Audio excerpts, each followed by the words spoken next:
பிரான்சில் king of the North என்ற பெயரில் செயற்பட்ட போலி வங்கி அதிகாரி மோசடி கும்பலை சேர்ந்த 10 பேருக்கு பாரிஸ் குற்றவியல் நீதிமன்றம் சிறை தண்டனை விதித்துள்ளது.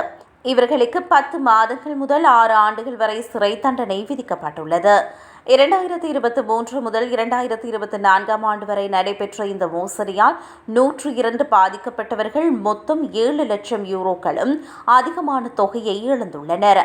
இந்த கும்பல் வங்கி வாடிக்கையாளர்களின் தனிப்பட்ட தகவல்களை திருடி அவர்களுக்கு போலியான குறுஞ்செய்திகளை அனுப்பி மோசடியில் ஈடுபட்டது.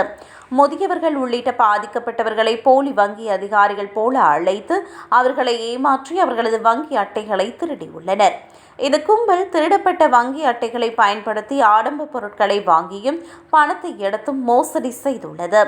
இந்த மோசடி வலையமைப்பை ஒருங்கிணைக்க ஸ்னாப்சாட் கணக்கு பயன்படுத்தப்பட்டதாக கூறப்படுகிறது.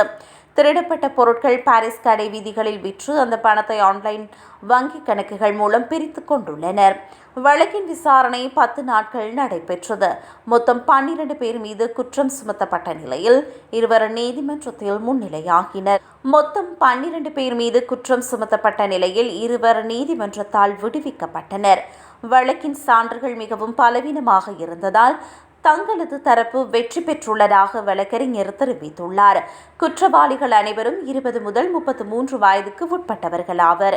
இந்த தீர்ப்பின் மூலம் வங்கி வாடிக்கையாளர்களின் தகவல்களை திருடி மோசடி செய்யும் கும்பல்களுக்கு எதிரான கடுமையான நடவடிக்கை எடுக்கப்பட்டுள்ளது.